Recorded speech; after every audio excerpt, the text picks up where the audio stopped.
It was a quiet Tuesday afternoon when everything changed. The Iron Watchman Motorcycle Club was finishing up their usual midday gathering at the clubhouse. Laughter echoed off concrete walls, coffee mugs clinked against the tables, and the smell of motor oil still lingered from the morning's tune-ups. Then the door slammed open. A girl no older than 13 burst into the room, her cheeks flushed, her breathing uneven.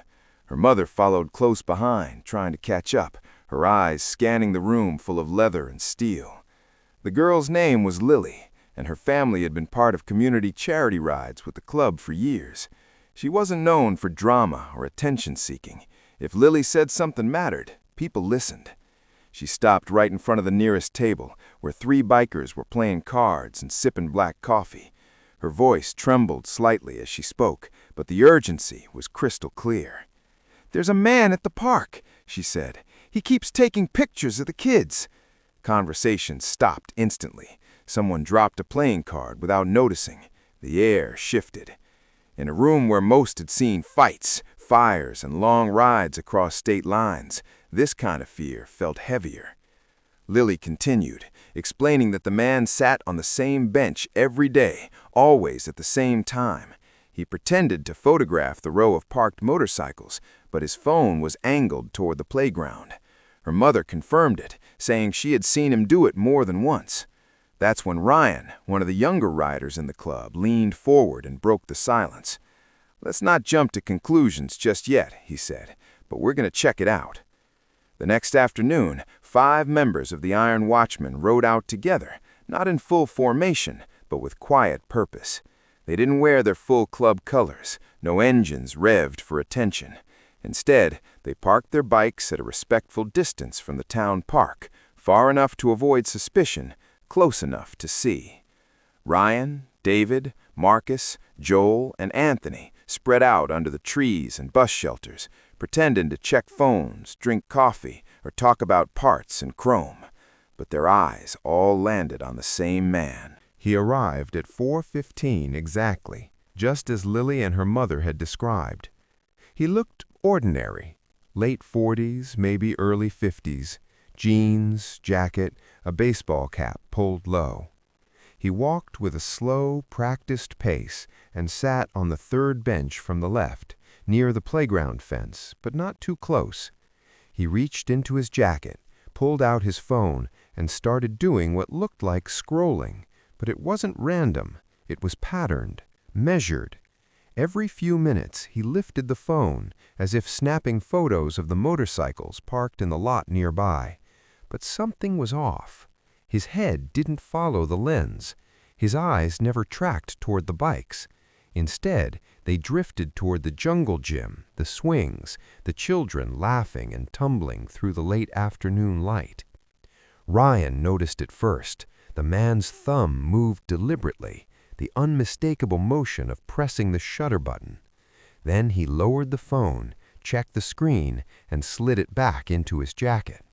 For nearly 45 minutes, the man repeated the same process: point, click, glance, slide. He never approached anyone, never spoke, but something about the way he lingered, the way his eyes stayed on the children, made everyone tense. "Did you see that?" Marcus whispered from behind the vending machine. Ryan nodded. "We all saw it." Still, they waited. No confrontation, no assumptions. The club had learned over the years that reacting too fast could do more harm than good. So, they followed him. Day 2, the same pattern. Parked his car 2 blocks down, walked in alone, sat on the same bench, same timing, same silence. Phone came out, pointed toward the bikes, but again his attention fixed elsewhere, on a group of kids playing soccer. When a mother passed by with a stroller, his phone tilted slightly. Click, then down again. Day 3, the same ritual. But after he left, Ryan followed him in his car, keeping distance. The man didn't stop at any bars or shops. He didn't meet anyone. Instead, he drove to another part of town, an empty field beside Jefferson Elementary School.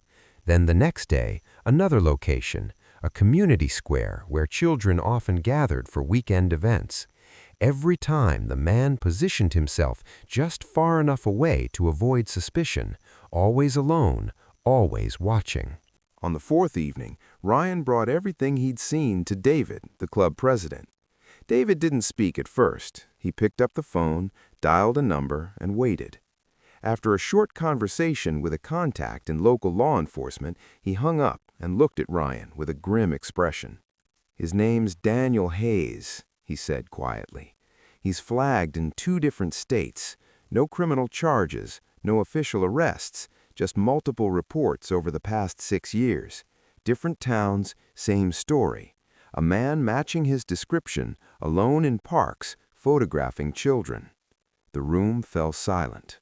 "Why isn't he locked up?" Joel asked, his voice low but sharp. David sighed. "Because watching isn't illegal.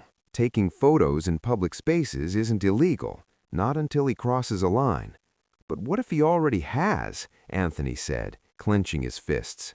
Ryan shook his head. "Or what if he hasn't? What if it's something else entirely?" The question hung in the air like smoke after a fire. That was when the tone shifted, not just among the bikers, but deep within Ryan himself. He remembered Lily's fear, but he also remembered the man's eyes. Not calculating, not aggressive, more like someone staring into the past. He didn't know why, but something told him they were standing at the edge of a story much bigger than they'd expected. The next day, just before 4 in the afternoon, Ryan stood outside his apartment staring at the mirror. He wasn't wearing his leather vest or anything that would tie him to the Iron Watchman, just a plain button-down shirt and jeans. No rings, no patches, nothing intimidating. He didn't want to scare the man, he just wanted the truth. He slid his phone into his pocket, took a breath, and headed for the park alone. When Daniel arrived, right on time like always, he didn't even glance at Ryan. He sat down on the same bench he'd used all week, pulled out his phone, and began his silent routine. Ryan walked over and took the seat beside him, close enough to speak, far enough not to threaten. For a long minute, neither of them said a word. Wind rustled the trees. Children's voices echoed faintly from the playground. Then, slowly, Daniel turned and looked at him. "You're one of them," he said quietly, "the motorcycles." Ryan nodded once. "You here to beat me up or run me off?" "That depends," Ryan replied, voice steady, "on what you tell me in the next 5 minutes." Daniel didn't flinch. Instead, he placed his phone on the bench between them, face down, and let out a breath that sounded like it had been trapped in his chest for years. "My name's Daniel Hayes," he began, voice low, "and I know exactly how this looks. I know what people see when they look at me." His hands trembled slightly, but he kept talking.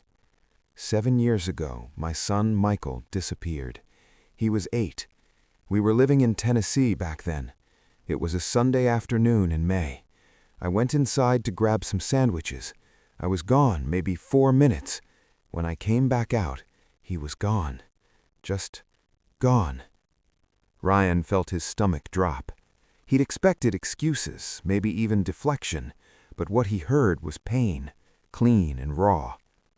"I called the police immediately," Daniel continued. "They responded fast, set up a search, brought in dogs, helicopters. His photo was everywhere. Local news, national news. People all over were looking. But there was nothing. No signs of struggle, no witnesses, no vehicle descriptions, just absence." He paused, staring at the horizon. "The detective assigned to the case told me after 8 months that they were pulling back. They said they weren't closing it, just reallocating resources. There were newer cases, more recent victims. But I couldn't move on. I still can't." Daniel reached into his coat pocket and pulled out his phone again. He unlocked it and opened the photo gallery. Ryan glanced over. Hundreds of pictures. Children, playgrounds, sidewalks, kids on bikes. None of them Michael. "At first, I just drove," Daniel said. "Different cities, different states, looking, hoping. Maybe someone took him. Maybe he was out there, alive, growing up under a different name. And then, one day, I saw this kid running across a soccer field. The way his arms pumped, it looked just like Michael. So I took a picture. Not because I'm sick, not because I'm dangerous, because for a second I might have found my son. He flipped to another image, a boy about 13, laughing. And I kept doing it, because what if he's out there? What if I missed the chance to see him again, because I was too afraid of what strangers would think of me? Ryan didn't respond right away. He let Daniel speak. "People have reported me to the police before," Daniel said. "I've been questioned twice just this year. They never find anything because I'm not doing anything illegal, but the fear in people's eyes, it never goes away." Ryan finally asked, "Then why not stop?" Daniel laughed, a bitter sound. "I tried, twice. Each time I made it about a month, but then I'd be at a red light or passing a school and I'd see a boy with the same haircut or the same walk or the same crooked smile, and I'd think, what if that's him? What if I just let him disappear again?" A soccer ball rolled across the sidewalk. A little girl, maybe 9, came jogging after it, eyes darting nervously toward the two men. Daniel immediately lowered his head, not meeting her gaze. She grabbed the ball and ran back without a word. "That's why I keep my distance," Daniel said. "I never talk to them. I never get close. I sit far away. I just want to find him." Ryan studied Daniel's face. What he saw wasn't calculation. It wasn't manipulation. It was grief, unfiltered, heavy, familiar. It was the same look he'd seen in the eyes of brothers who'd buried siblings, parents, or children. It was the look of someone trying to carry something no person should ever have to carry alone. After a pause, Ryan spoke. "Do you still have the last picture taken of Michael?" Daniel nodded. He pulled up a photo. A young boy with dark hair, a missing tooth, and a thin scar on his left wrist. "That was the morning he disappeared," he whispered. Ryan took a deep breath. What he was about to do would change everything. "Send it to me," he said. "We'll do this the right way." Daniel looked at him in disbelief. "Why would you help me?" "Because no one should search alone," Ryan said. "And because maybe, just maybe, we know how to find the things no one else can." That evening, the Iron Watchmen gathered in the back room of the clubhouse. The long wooden table, usually reserved for poker games, was now scattered with coffee mugs, folded arms, and uneasy expressions. Ryan stood at the front, the last photo of Michael displayed on the wall behind him, projected straight from his phone. No one spoke at first. Some members kept their eyes fixed on the image. Others looked down at the floor, arms crossed, minds already tangled with doubt. Ryan retold the entire conversation he had with Daniel. He didn't dramatize anything. He didn't try to sway them with emotion. He stuck to the facts: who Daniel was, what he had lost, what he'd been doing for the past 7 years, and why, and most importantly, what he hadn't done. Not once had Daniel approached a child. Not once had he tried to engage. All he'd ever done was look and hope. Marcus was the first to respond. "It still doesn't sit right," he said. "You don't just hang around playgrounds and expect people to give you a pass because you say it's about grief." Joel leaned forward. "He's right. We've all seen guys like that. Some of them use stories like this to get close." But then Anthony spoke up. "And some of them are just broken. Grief messes with you. You ever lose a child, Marcus?" Marcus said nothing. Then David, the club president, who had been silent the entire time, finally stood. He looked older than usual, like the weight of this decision had aged him in the span of an hour. "We're not here to judge a man based on a hunch, but we're also not going to ignore the risk. So here's what we're going to do." He paused, sweeping his eyes across the room. "We vote. We either help this man search for his son the right way, or we tell him to stop and walk away. No speeches, no arguments, just hands. Ryan's heart pounded as David raised his arm, then Anthony, then Joel, hesitating but lifting his hand. Then slowly, one by one, more hands followed. Not all, but enough. David nodded. Then we do this smart. No more parks, no more photographs of strangers' kids. From now on, Daniel works through us. He turned to Ryan. You've got the photo? Ryan nodded and held up his phone. Then we move, David said. We ride for that boy. And just like that, the Iron Watchmen shifted into a different kind of formation. They didn't launch a campaign or start printing flyers in bulk. They didn't post hashtags or turn this into a headline. That wasn't their style. Instead, they did what bikers do best. They hit the road. Each member took a copy of Michael's photo, some printed and folded into jacket pockets, others stored on their phones. They stopped at gas stations, diners, mom-and-pop mechanic shops, feed stores, anywhere off the beaten path. And they asked, quietly, respectfully, no pressure, just, have you seen this boy? Most people said no. Some didn't even look. But others paused, tilted their heads, squinted. A few said things like, maybe, a few years back, before trailing off into silence. It wasn't much, but it was more than Daniel had ever gotten alone. On weekends, Daniel started riding with the club. He wore a borrowed vest, not one with colors, just plain black. He learned the hand signals, the road etiquette, the silent glances that meant trust among men who rode side by side at 70 miles an hour. He didn't say much, but he didn't have to. The road gave him a kind of therapy that words couldn't. And for the first time in years, he wasn't carrying the weight of his grief by himself. And then there was Lily, the girl who had started it all. She and her mother joined them on several rides. Lily brought her own copy of Michael's photo, tucked into her denim jacket, and showed it to kids her age at gas station playgrounds and rest stops. Most hadn't seen him, but she never stopped asking, and no one had the heart to tell her that what she was doing might not lead anywhere, because deep down, they all needed to believe it might. Weeks passed, the rides continued, the questions kept flowing, and for a while, the only thing that changed was the miles on the odometer. There were no breakthroughs, no sudden calls, just gas stations, folded photos, polite head shakes, and long stretches of highway where hope and doubt wrestled in silence. But then, on a cloudy Saturday morning in a small farming town 2 states away, something shifted. The group had stopped for gas in a place so small it didn't show up properly on GPS. The station had one pump, a rusted awning, and an old man behind the counter who looked like he hadn't missed a morning shift in 30 years.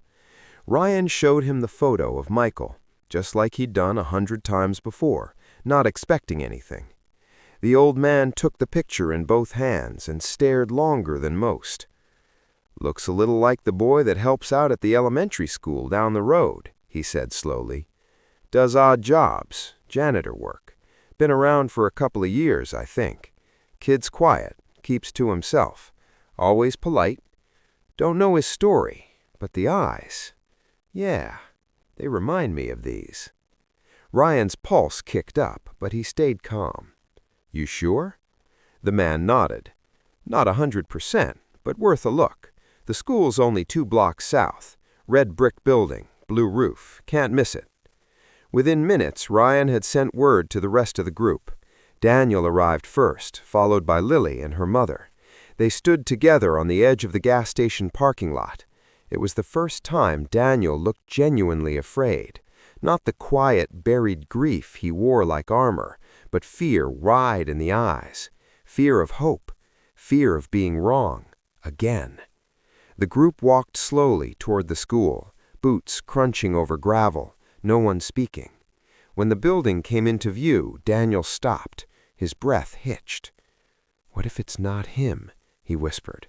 "What if I get close and it's just another kid who happens to look like him?" Ryan placed a steady hand on his shoulder. "Then we keep riding. But if it is him, you'll want to be there." They moved forward together. In the back courtyard, a boy about 15 was sweeping leaves off the concrete. His jeans were a little too short. His hair, dark and unkempt, hung low over his forehead. He didn't notice them at first, But then a sound, a bird call from a tray nearby, made him pause and tilt his head slightly, just like Daniel had described. Daniel's breath caught. He took a step, then another, and stumbled. Ryan caught his elbow. The boy finally looked up. His face was older than the photo, but the shape was there. The cheekbones, the eyes. And just beneath the left sleeve, as the boy reached up to brush his hair aside, they saw it. A thin, white scar. The exact scar Michael had from a bicycle accident the summer before he disappeared. Daniel stepped forward, voice barely a whisper. "Michael?" The boy froze, confused. "Sir?" "Your name," Daniel said. "Is your name Michael?" The boy hesitated. "No, sir, my name's Ethan." The words hit like a hammer. Daniel swayed, but before he could speak again, the school door opened and a woman in her 60s stepped out. She looked alarmed at first, then cautious. "What's going on here?" Ryan raised his hand slowly. "Ma'am, we're not here to cause trouble. We're looking for someone, a missing child from years ago." The woman's eyes darted between Daniel and the boy. Then something changed in her face. Recognition. Regret. "You're his father, aren't you?" she asked softly. Daniel nodded. She exhaled. "Come inside, all of you." Inside the school's small office, the woman introduced herself as Susan. She had worked at the school for over a decade. She told them everything. How she had found the boy at a bus station in another state, alone, burning with fever, no ID, no memory of where he came from.